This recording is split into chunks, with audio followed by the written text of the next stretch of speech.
అందరికీ నమస్కారం. నా పేరు సోమశేఖర్. మాది మదనపల్లి మండలము పెంచుపాడు గ్రామ పంచాయతీ పనసమానకుంట ఆవాసము. నేను ఏపీ మాస్లో ఆర్డబ్ల్యూ ప్రాజెక్టు సహకారంతో ప్రకృతి వ్యవసాయంలో టమాటా పంట 2 ఎకరాలు సాగు చేయడం జరిగింది. ఆ టమాటా పంట సాగు చేసే ముందుగా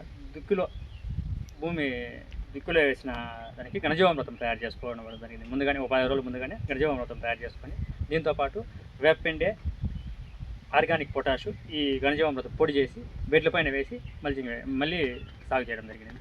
దీనివల్ల ఉపయోగం ఏమంటే ఈ భూమి గుల్లబారుతుంది. మొక్క కావాల్సిన పోషకాలన్నీ ఈ ఘనజీవామృతము భూమిలో నుంచి తీసి వేర్లకు అందిస్తుంది. అంతేకాకుండా నీటి తేమ శాతాన్ని పట్టుకొని వేర్లకు అందించడం జరుగుతుంది. ప్లస్ సారవంతంగా మొక్క ఎదుగుదలకి తోడ్పడుతుంది. బీజామృతము తయారు చేసి మొక్క నాటడం జరిగింది. అలాగే కంచి పంటగా సద్ద వేయడం జరిగింది. ఈ సద్ద పంటల ఉపయోగం ఏమంటే పక్క నుండి పురుగులు, దోమలు మన పంటకు హాని చేసే పురుగులు లోపలికి రాకుండా అడ్డుకుంటుంది. కంచె పంటగా సద్ద, ప్రధాన పంటగా టమాటా, ఎర్ర పంటగా బంతి వేయడం జరిగింది. మనకి ఏదైతే కాయతొలచి పురుగులు ఉంటాయో అవి ఈ బంతికి ఎక్కువ ఆకర్షించాయి, గుడ్లు దీనిలో పెట్టడం జరుగుతుంది. దానివల్ల ప్రధాన పంట సేఫ్గా ఉంటుంది. దీన్ని గుడ్లతో పూలతో పాటు తీసేస్తాము, మార్కెట్ కనే వేస్తాం, మనం వాడుకుంటాం. అదేవిధంగా మన టమాటా పంటకి ఈ పంచిక వల్ల ఉపయోగం ఏమంటే కాయ సైజు కానీ, షైనింగ్ కానీ, పూత రాలిపోకుండా ఉండడం కానీ, చెట్టు చిగురు రావడం కానీ దీనివల్ల దోహదపడుతుంది ఈ పంచిక. టమాటా పంటల్లో లీఫ్ మైనర్ నివారణ కోసం వాటర్ ట్యాప్ పెట్టడం జరిగినది. ఈ వాటర్ ట్యాప్లో రోజుకి కనీసం అయితే సూది పురుగులు 50-60 పడుతున్నాయి. దీనివల్ల పెట్టడం వలన మందుల ఖర్చు తగ్గించుకోవడం జరుగుతుంది. ప్లస్ పంటలో కాయ నాణ్యత పెంచుకోవడం జరుగుతుంది. మిశ్రమ పంటగా బెండ, గోరుచిక్కుడు, పెసరు ఇవన్నీ పెట్టడం జరిగింది. దీనివల్ల ప్రకృతి వ్యవసాయ పద్ధతులు చేయడం వలన ఆరోగ్యకరమైన పంట మాతో పాటు ఇంకా కొంతమందికి మేము ఇవ్వగలుగుతున్నాము. టమాటా పంటల్లో ఈ దోమలు ఎక్కువగా ఆశిస్తూ ఉంటాయి. ఈ దోమ నివారణకు గాను జిగురట్టలు ఎకరాకి 30 అట్టలు పెట్టుకోవడం జరుగుతుంది. దీంట్లో పసుపు అట్టలు 20, నీళ్ళ మంటలు 10 పెట్టడం జరిగింది. ఈ నీళ్ళ మంటలలో ఎక్కువగా తామర పురుగు వచ్చి పడుతుంది. తామర పురుగు నాశిస్తుంది ఈ కలర్కి.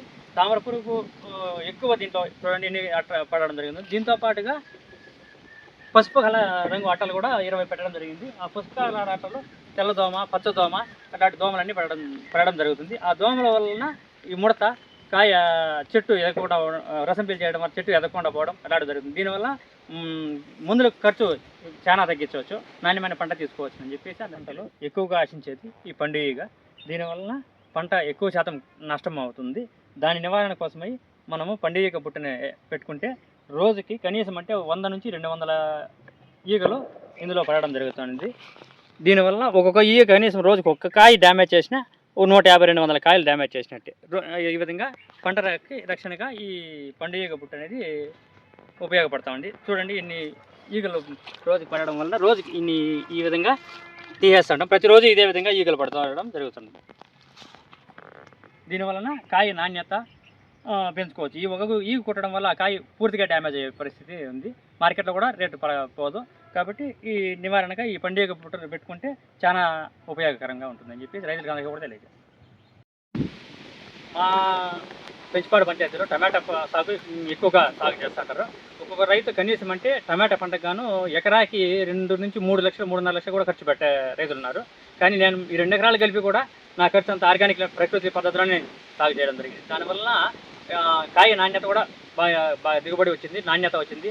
ఫస్ట్ ఘనజీవామృతం 20 పశువుల ఎరువుతో పాటు కలిపి వేసుకోవడం జరిగింది. తర్వాత చెట్లు నాటేటప్పుడు బీజామృతం చేసి మొలకలు అది నాటడం జరిగింది. అదేవిధంగా 15 రోజుల తర్వాత జీవామృతం తయారు చేసి చెట్ల దగ్గర పోయడం జరిగింది. ఆ జీవామృతం అనేది వేరు వ్యవస్థ కానీ భూమిలో ఉండే సూక్ష్మజీవులను కానీ ఎక్కువగా వానపాములని డెవలప్ చేస్తుంది. ఆ విధంగా చెట్టు కావాల్సిన పోషకాలు వేర్ల ద్వారా అందించి చెట్టు ఎదుగుదలకు తోడ్పడుతుంది జీవామృతం. జీవామృతం పంటలో 10 రోజులకు ఒకసారి పోయడం జరుగుతుంది. నేను ఇదే విధంగా దోమ అరికట్టేదానికి పసుపు జిగురు అట్టలు ఊజికి పండుగకి ట్రాప్లు పెట్టడం జరిగినది. అదే కంచి పంటగా సద్ద, ఎర్ర పంటగా బంతి, మిశ్రమ పంటగా కూరగాయ మొక్కలు పెట్టడం జరిగింది. ఈ పద్ధతులన్నీ చేయడం వలన ఖర్చు చాలా తగ్గించుకోవడం జరిగింది. ఈ పద్ధతిని రైతులందరూ కూడా అవలంబిస్తే రైతుకి నష్టపోవడం అనేది జరగదు. కాబట్టి ప్రతి రైతు ఈ విధంగా చేయాలని చెప్పేసి నేను అందరికీ తెలియజేస్తాను. ప్లస్ నాతో పాటు నా చుట్టుపక్కల ఉన్న వాళ్ళు కూడా జీవామృతము, పంచగవ్య, బీజామృతము గురించి, ఘనజీవామృతం గురించి అందరికీ తెలియజేస్తా ఉన్నాము. ఈ విధంగా ప్రకృతి వ్యవసాయం పైన ప్రోత్సహించిన మన ఏపీ మా సంస్థకు, ఆర్డబ్ల్యూ ప్రాజెక్ట్ వారికి ధన్యవాదాలు తెలియజేసుకుంటాను.